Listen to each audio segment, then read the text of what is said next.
Bismillahirrahmanirrahim. Innal hamdalillah wassalatu wassalamu ala man la nabiyya ba'dah. Wa asyhadu an la ilaha illallah wahdahu la syarikalah. Wa asyhadu anna Muhammadan 'abduhu wa rasuluh.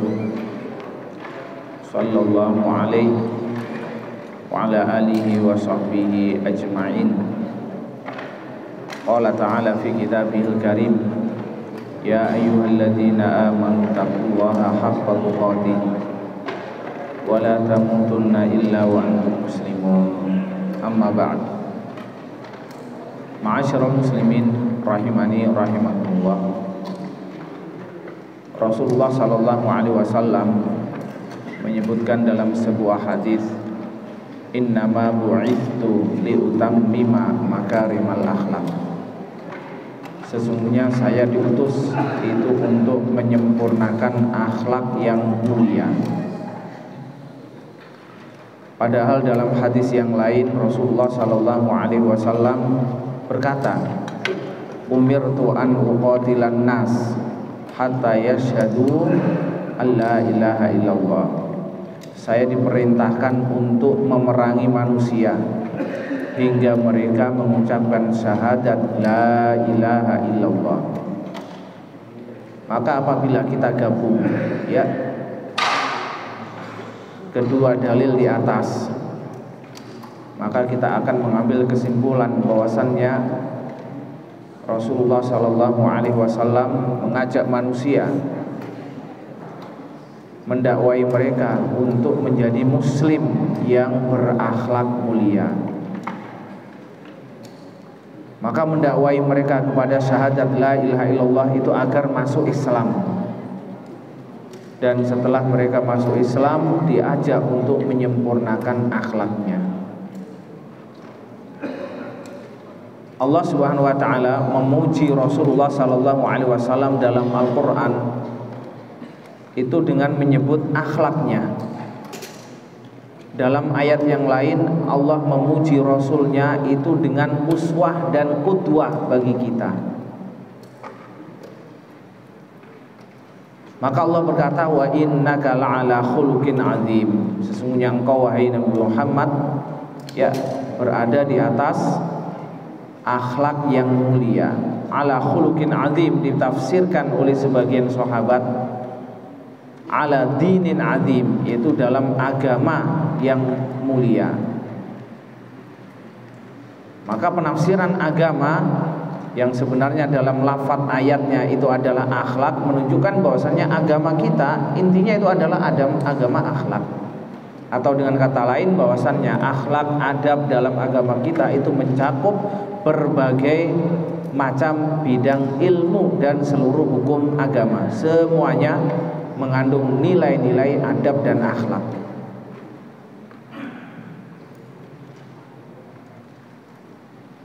Maka Rasulullah sallallahu alaihi wasallam disebutkan dalam Al-Qur'an sebagai panutan bagi kita, contoh.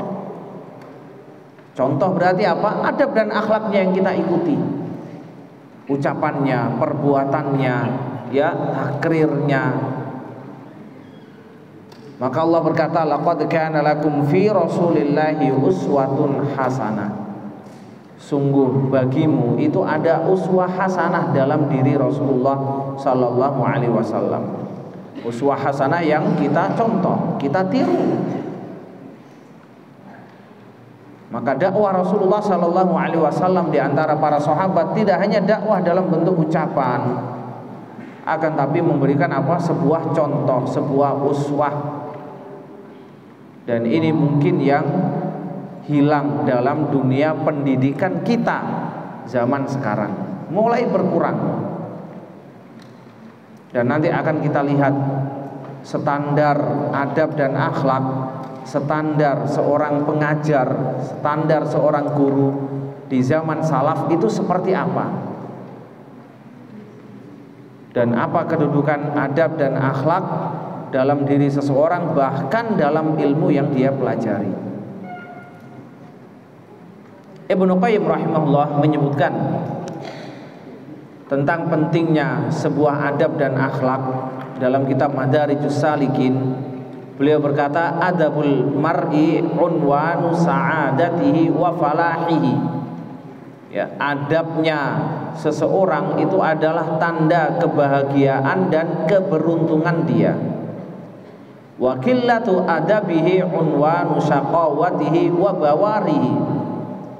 Sedangkan minimnya adab seseorang itu adalah tanda kecelakaan dan kehancuran dia. Famastujliba khairud dunya wal akhirah bimithlil adab. Maka tidak ada kebaikan dunia dan akhirat yang bisa didapatkan oleh seseorang seperti dia mendapatkan kebaikan dunia dan akhirat dengan adabnya. Walastujliba hirmanuhuma bimithli qillatil adab.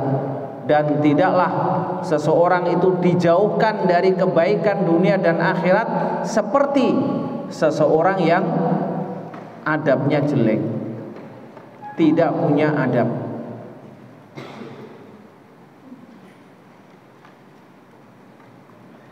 Al-Imam Abdullah ibn al-Mubarak ya berkata, talabtul adab salasina sanah wa talabtul ilma 20 sanah.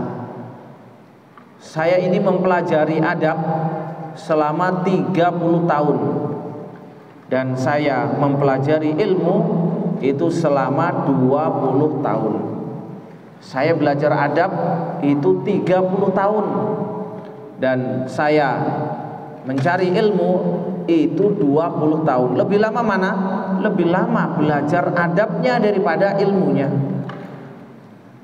Apakah ini hanya pendapat pribadi Abdullah ibnul Mubarak saja? Tidak. Bahkan ini sudah menjadi kebiasaan ulama salaf zaman dahulu. Maka dia mengatakan wa kanu yatlubunal adab qablal ilmi. Dan dulu para ulama, penuntut-penuntut ilmu itu mereka mempelajari adab sebelum belajar ilmu.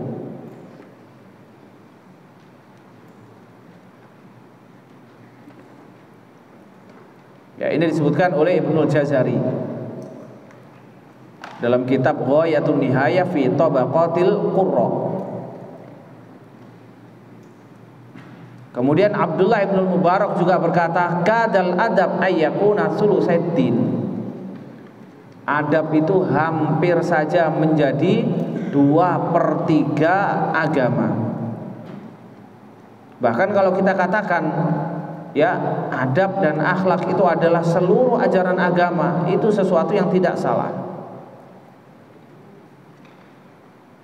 Maka barang siapa yang punya ilmu tinggi, punya ilmu banyak, hafal Al-Quran, tapi adab dan akhlaknya tidak tercermin dalam dirinya, berarti apa? Tidak ada manfaat ilmu yang dia dapatkan. Dari adab dan akhlak inilah ilmu seseorang menjadi berkah. Dengan adab dan akhlak inilah ilmu seseorang itu akan apa? Akan bermanfaat untuk manusia.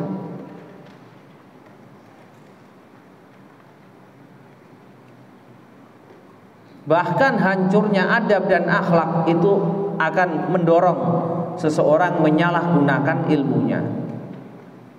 Maka penting adab dan akhlak ini dimasukkan dalam seluruh bidang ilmu.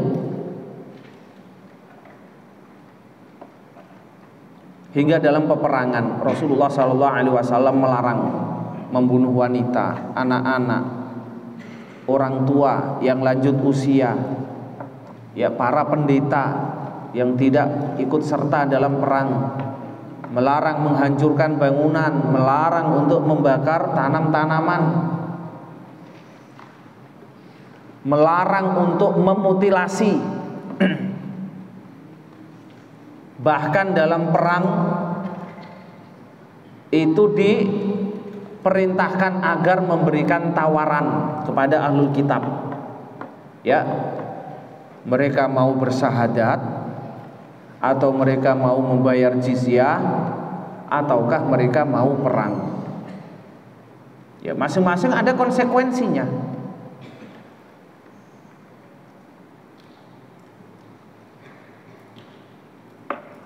Dalam bab menyembelih Rasulullah Shallallahu Alaihi Wasallam memerintahkan apa? Agar dipertajam pisaunya.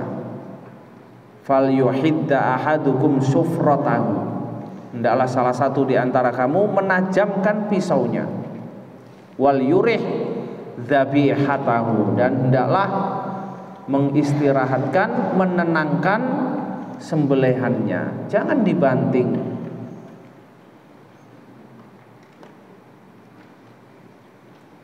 Demikian juga adab dan akhlak dalam masalah ibadah.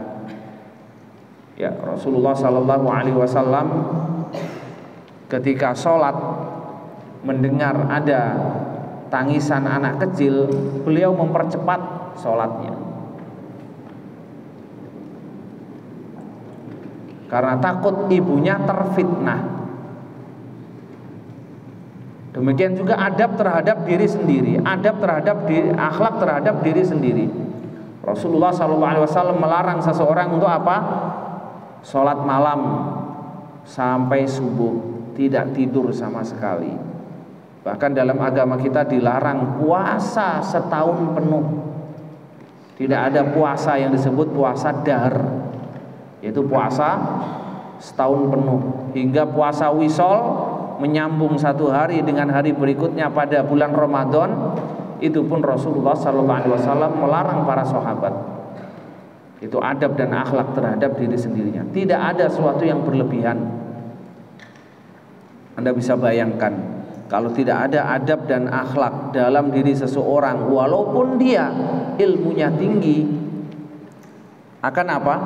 Akan membawa banyak kerusakan, seperti yang disebutkan oleh Ibnu Qayyim.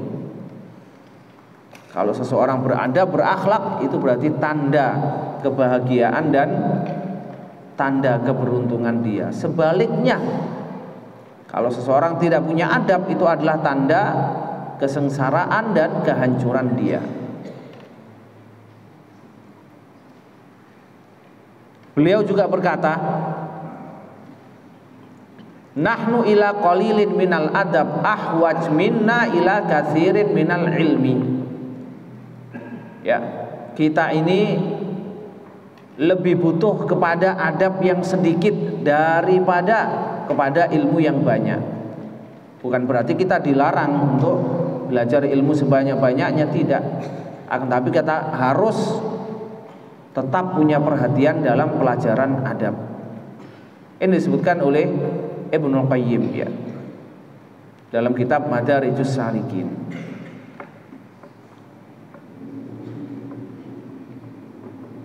Imam Malik rahimahullah menceritakan dirinya ketika masih kecil menuntut ilmu di Madinah. Dia mengatakan, kanat ummi tu'ammimuni, ya, ibuku dulu memakaikan surban, wa taqulu li, dan berkata kepadaku, idhab ila Rabi'ah, berangkatlah ke majelisnya Rabi'ah. Siapa ini Rabi'ah? Rabi'ah ini salah satu dari 7 ulama fikih Madinah. Ya, ini Rabi'ah, salah satu dari 7 ulama fikih terkemuka di Madinah. Yang digambarkan tentang majelisnya itu sejauh pandangan mata.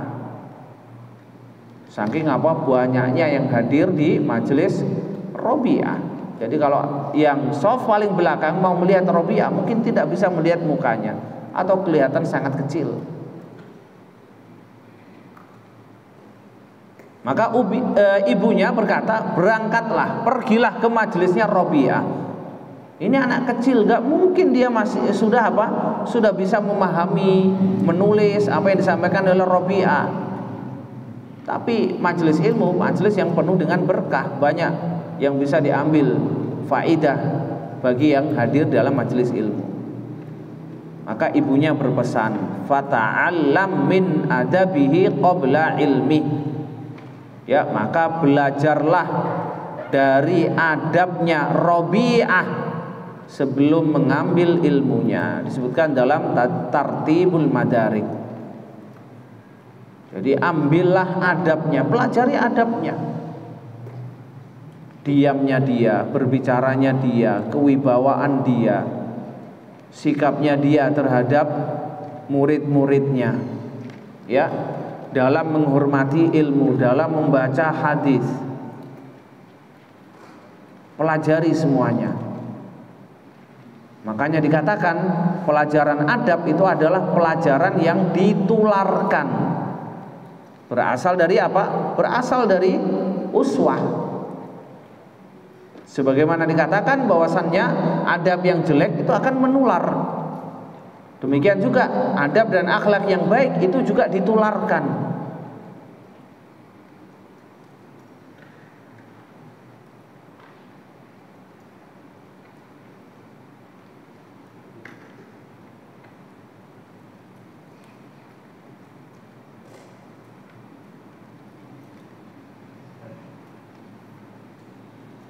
Dalam kisah yang lain, ya, Hubaib ibnu Syahid, Ibrahim bin Hubaib bin Asyahid, dia berkata, qala li abi, ayahku berkata kepadaku, ya bunayya itil fuqaha wal ulama, wahai anakku, datangilah majelis-majelis para ahli fikih dan ulama, wa ta'allam minhum, belajarlah dari mereka, wa khudh min adabihim wa akhlaqihim wa hadihim, ambillah dari mereka adabnya, akhlaknya, petunjuknya. Fa inna dzaka ahabbu ilayya laka min katsirin minal hadis, sesungguhnya itu lebih aku sukai engkau lakukan daripada engkau memperbanyak hadis. Ya, namanya anak-anak, orang tua lebih paham bahwasannya apa? Dahulukan mempelajari adab sebelum Anda mengambil ilmu.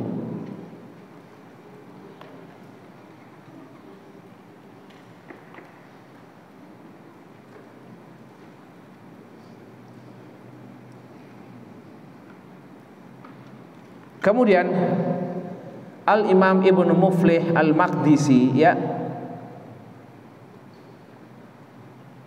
berkata dalam kitab Al-Adab Asy-Syar'iyyah,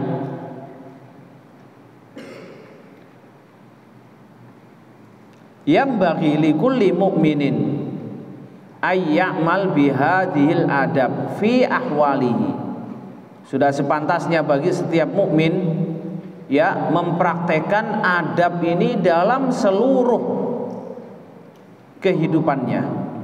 Ruwiya an Umar, diriwayatkan dari Umar, qol, dia berkata, ta'addabu summa ta'allamu, ya, beradablah kemudian belajarlah.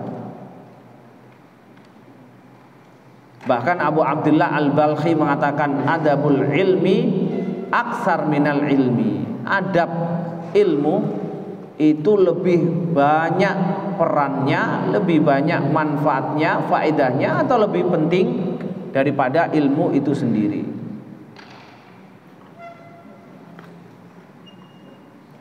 Dalam tafsir firman Allah Subhanahu wa taala, ya ayyuhalladzina amanu qu anfusakum wa ahlikum naro, wahai orang-orang yang beriman, selamatkanlah dirimu dan keluargamu dari api neraka. Penafsiran Ali apa? Adibuhum wa 'allimuhum, ajarkan adab kepada mereka, kemudian barulah ajarkan ilmu. Kalau zaman dahulu, guru yang mengajar anak kecil itu disebut apa? Bukan disebut ustadz, ya. Jadi anak-anak kecil yang diajar, kalau zaman sekarang istilahnya apa? TPA, ya, belajar membaca, belajar menulis. Dulu di masjid, gurunya itu tidak disebut ustadz, tidak disebut syekh, tapi disebut apa? Muaddib. Disebut muaddib, muaddibul atfal, yang mengajarkan adab kepada anak-anak. Itu menunjukkan bahwasannya dunia pendidikan zaman itu sudah apa? Sudah matang. Walaupun belum ada klasikal, belum ada ijazah, tapi sudah matang. Buktinya apa? Muncul berbagai bidang ilmu dan menelurkan banyak ulama. Perhatikan yang dikatakan oleh Sufyan Ats-Tsauri, ya, pentingnya adab dalam menuntut ilmu. Sufyan Ats-Tsauri berkata, kana ar-rajul idza arada ay yaktub al-hadits ta'addaba wa ta'abbada qabla dzalika bi'20 sanah. Dulu seseorang apabila ingin menulis hadis, ingin berkecimpung dalam ilmu hadis, meriwayatkan hadis, ya, maka dia belajar adab dan memperbaiki dirinya dengan ibadah sebelum itu 20 tahun. Memperbaiki dirinya dulu dengan adab, dengan ibadah 20 tahun. Kenapa? Kenapa? Karena apabila dia tidak beradab, ibadahnya tidak baik, maka hadis yang dia riwayatkan dhaif, lemah. Dan nama dia sebagai rawi yang dhaif akan tercatat sepanjang sejarah.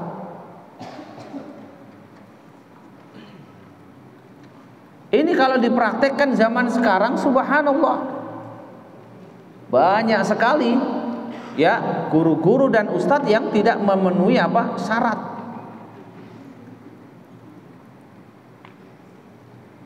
Zaman dahulu untuk membuat majelis ilmu itu harus apa? Harus ada syahadah, ada tazkiyah dari ulama-ulama sezamannya. Fulan layak. Tapi sekarang cukup dengan ijazah. Ya, cukup dengan ijazah atau cukup dengan gelarnya.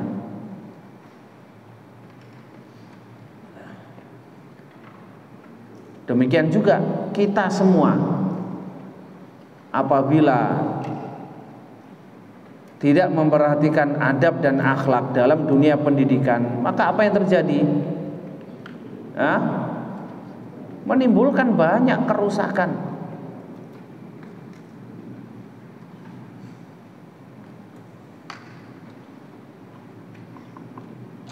Sufyan Ats-Tsauri dan perkataannya yang disebutkan dalam kalimat yang kita baca di atas ini dicantumkan oleh Abu Nu'aim Al-Asbahani dalam kitab Hilyatul Auliya.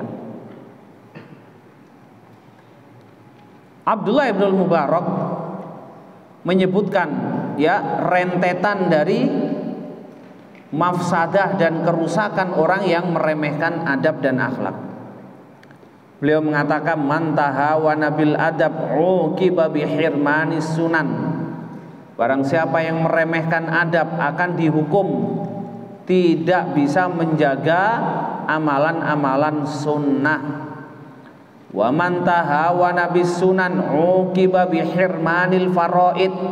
Dan barang siapa yang meremehkan, ya, amalan-amalan sunnah akan dihukum dengan meninggalkan kewajiban-kewajiban. Wa man tahawana bil faraid uqiba bi hirmanil ma'rifah. Dan barang siapa yang meremehkan kewajiban-kewajiban akan diberi hukuman apa? Bi hirmanil ma'rifah, tidak dapat ilmu. Perhatikan di sini, ya, ternyata adab dan menjaga sunnah, menjaga kewajiban itu punya kaitan erat dengan ilmu yang dia pelajari. Maka Anda sholat, ya, sholat fardu secara rutin berjamaah, sholat sunnah rawatib, itu punya peran yang sangat penting dalam keberhasilan Anda menuntut ilmu. Jangan dipandang remeh. Semuanya memiliki keterkaitan.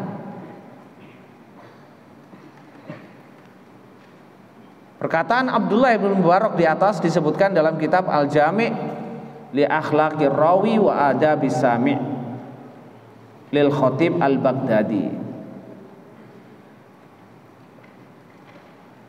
Muhammad ibn Sirin, ya, beliau menyebutkan tentang sifat para tabi'in.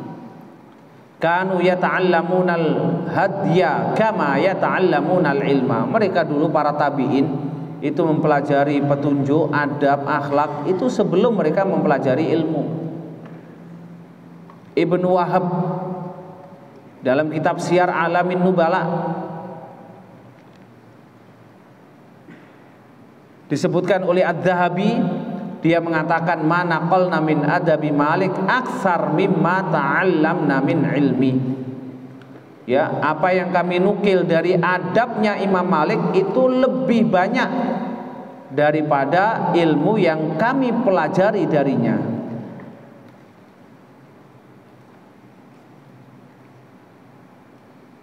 Demikian juga diceritakan oleh Ismail ibn Ulayyah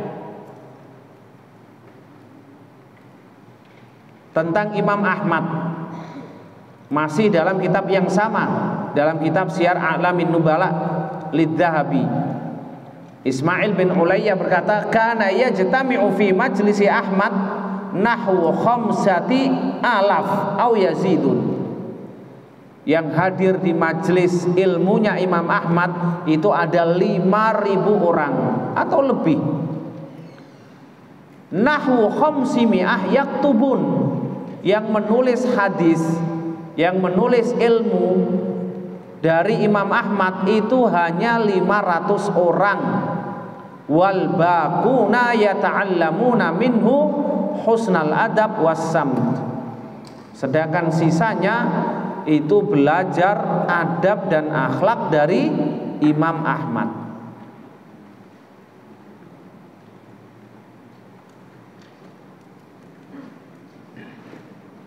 Disebutkan dalam kitab Gharibul Hadits tentang murid-muridnya Abdullah ibnu Mas'ud. Kana ashabu Abdullah ibnu Mas'ud yarhaluna ilai fayangduruna ila samti ay husnil hay'ah wa hadyi ay as-sakinah wal waqar fayatashabbahuna bihi. Jadi murid-muridnya Abdullah ibnu Mas'ud, mereka itu datang dari berbagai penjuru dunia Islam, datang ke majelisnya itu untuk melihat apa? Melihat kondisi Abdullah ibnu Mas'ud, seperti apa keadaan dia, seperti apa petunjuk dia, kewibawaannya, ketenangannya. Kemudian mereka meniru-nirunya.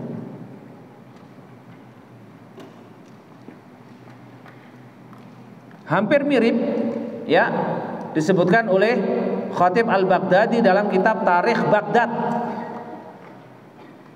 tentang Ali ibnul Madini. Diceritakan oleh Abbas Al-Ambari, kanu yaktubuna qiyam Ali ibnul Madini wa qu'udihi, ya, wa qu'udahu wa libasahu wa kulla syai'in yaqulu wa yaf'alu au nahwa hadza. Murid-muridnya Abdullah, ya, murid-muridnya Ali bin Madini itu mereka menulis, mencatat berdirinya gurunya, duduknya, pakaiannya, dan seluruh yang dia katakan, seluruh yang dia lakukan. Atau semisal ini. Siapa ini? Ali bin Madini, muridnya, gurunya Al-Bukhari rahimahullah. Ali bin Madini ini gurunya Imam Bukhari, Sahih Bukhari yang dikatakan kitab paling sahih setelah Al-Quran.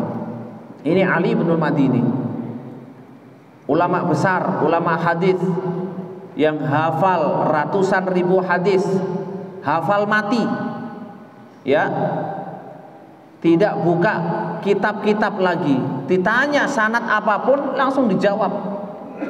Subhanallah, ini Ali bin Madini. Maka seperti inilah yang terjadi pada Imam Ahmad hingga menjadi satu madhab. Ya, Jadi kalau apa namanya? Kalau madhab madhab Hanafi itu yang membukukan madhab itu adalah dua muridnya Abu Hanifah, ya, siapa? Abu Yusuf dan Muhammad bin Hasan. Ini dua muridnya Abu Hanifah yang membukukan madhab Hanafi. Kalau madhab Maliki, ya, kebanyakan diambil dari apa? Dari kitab Al-Muwatta dan fatwa-fatwanya Imam Malik. Kalau madhab Syafi'i itu langsung diambil dari kitab yang didikte oleh Imam Syafi'i, kitab Namun pertanyaannya, bagaimana dengan madhab Hambali? Madhabnya Imam Ahmad. Imam Ahmad tidak menulis kitab, dia tidak mendikte kitab, dia hanya punya kitab Al-Musnad, hanya punya kitab Al-Musnad. Al-Musnad itu kitab hadis, tapi berbeda cara menulisnya. Kalau Sahih Bukhari itu disebut kitab Al-Jami', Al-Jami' As-Sahih. Kitab Al-Jami' itu artinya adalah kitab hadis yang mencakup seluruh bidang ilmu agama. Maka di situ ada akidah, ya, ada sirah, ada ibadah, ada fikih, ada tauhid, banyak hal dicakup semuanya dalam satu kitab. Maka disebut kitab Al-Jami'. Nah, penulisan Sahih Bukhari, ya, itu disesuaikan dengan apa? Dengan judul-judul yang dia susun. Kemudian hadisnya itu dipilihkan dari sekian hadis, hanya memilih hadis yang sahih saja. Maka terpencar-pencar, ya, hadisnya Abu Hurairah mungkin di sini, di bab ini, di bab itu, mungkin terulang.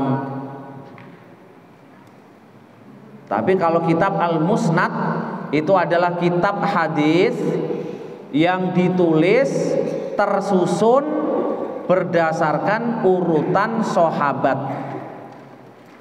Ya, jadi kitab hadis yang ditulis tersusun sesuai dengan nama setiap sahabat. Maka dimulai dari apa? Dimulai dari 10 sahabat yang dijamin masuk surga. Kemudian yang lebih didahulukan lagi dari 10 orang ini adalah Khulafaur Rasyidin. Kemudian dari Khulafaur Rasyidin yang paling didahulukan adalah hadisnya Abu Bakar. Ya. Maka dalam Musnad Imam Ahmad itu didahulukan apa? Hadisnya Abu Bakar paling depan. Hadisnya Abu Bakar semuanya, semua hadis Abu Bakar. Kemudian setelah itu hadisnya Umar, setelah itu hadisnya Utsman, Ali, dan seterusnya. Berarti ini murni hanya kitab hadis, ya. Bab-bab fikihnya tidak ada. Tapi pertanyaannya, bagaimana, ya, munculnya madhab Imam Ahmad? Dari mana? Jawabannya dari murid-muridnya. Ya, murid-muridnya ini yang mencatat seluruh apa yang diucapkan, ilmu yang diucapkan oleh Imam Ahmad. Maka banyak para ulama menulis kitab Masail. Itu Masail Imam Ahmad. Banyak hal yang ditanyakan kepada Imam Ahmad. Imam Ahmad menjawab seperti ini, menjawab seperti ini. Kemudian dibukukan. Baru setelah dibukukan menjadi apa? Kitab madhab. Muncul madhab Imam Ahmad. Maka kitab yang paling apa? Paling lengkap dalam madhab Hambali adalah kitab Al-Mughni yang ditulis oleh Ibnu Qudamah. Semua diambilkan dari apa? Dari fatwa-fatwanya dan dari ilmu yang dia sampaikan di majelis. Nah, ini ilmu yang mereka catat.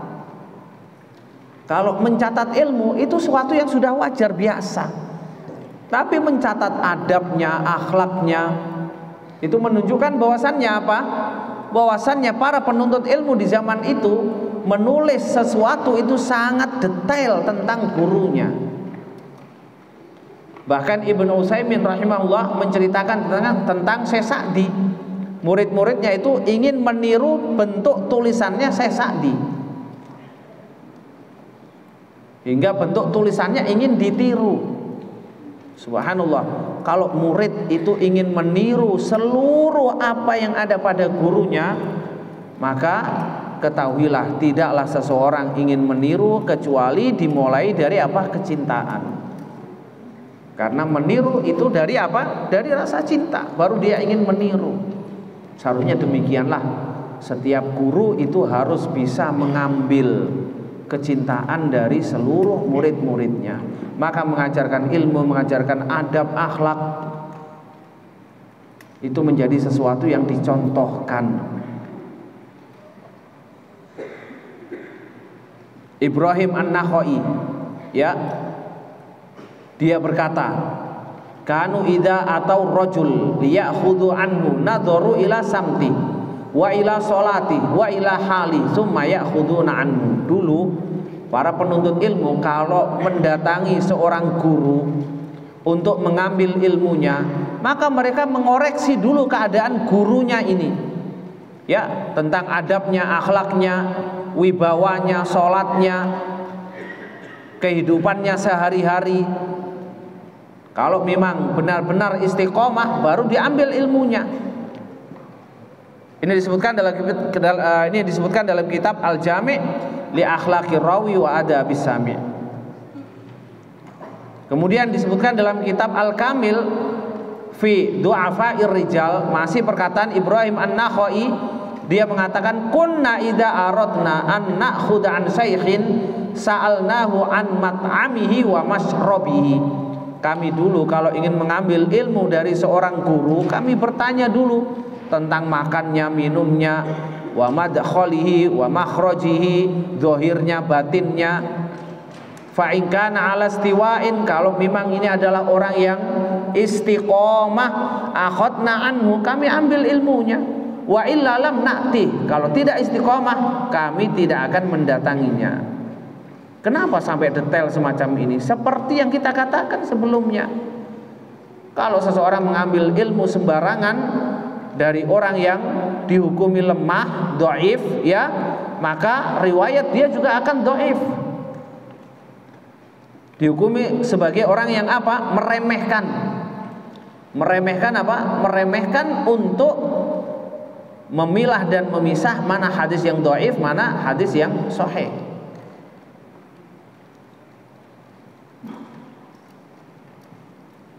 Imam Malik rahimahullah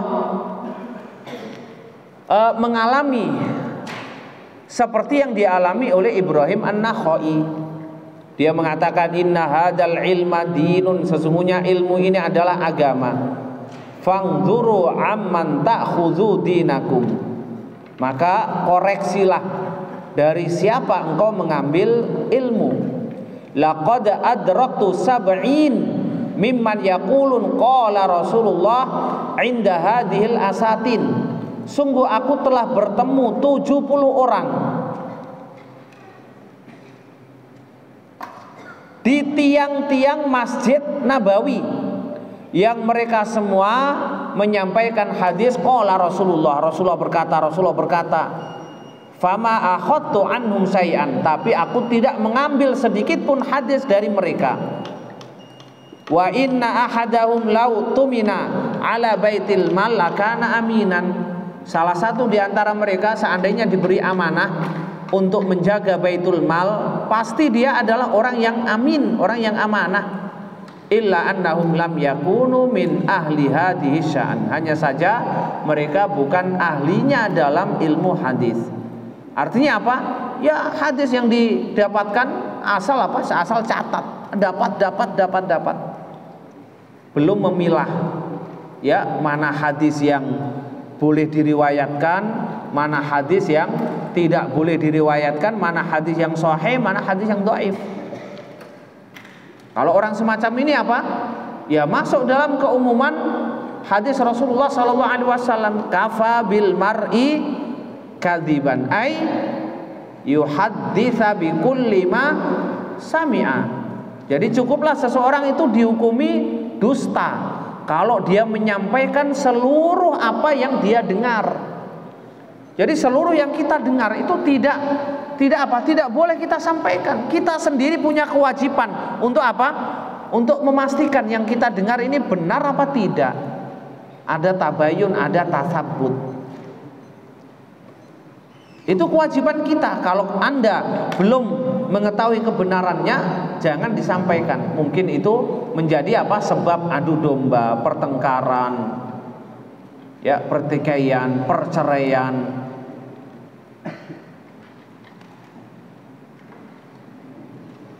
Ada kabar dari temannya, si fulan seperti ini, seperti ini, seperti ini. Langsung disampaikan, oh iya saya dengar dari fulan seperti ini. Lah, nggak boleh. Anda harus menghentikan. Anda harus menghentikan apa yang Anda dengar dan Anda tasabbut. Kemudian yang kedua, barulah Anda memikirkan, kalaupun saya sampaikan, seandainya kabar ini benar, saya koreksi ternyata benar, andai saya sampaikan, apa manfaatnya, apa mudorotnya. Nah, ini lebih penting. Setelah Anda tasabbut, setelah Anda memperhatikan kabar ini memang benar, untuk disampaikan, apa manfaatnya, apa mafsadahnya, ini juga harus difikirkan. Tidak semua yang Anda miliki itu boleh disampaikan kepada manusia. Anda hanya boleh menyampaikan kepada mereka apa yang bermanfaat untuk manusia. Adapun yang mudorot ditahan dulu sampai datang waktunya ilmu yang Anda sampaikan itu bermanfaat bagi mereka. Subhanallah, inilah sebenarnya beberapa adab yang harus kita harus kita pelajari dalam menuntut ilmu. Allahu a'lam bishawab. Wassallallahu ala Muhammad wa ala alihi wa sahbihi ajma'in. Ya, kelanjutannya akan kita baca dari kitab Ta'dzimul Ilm.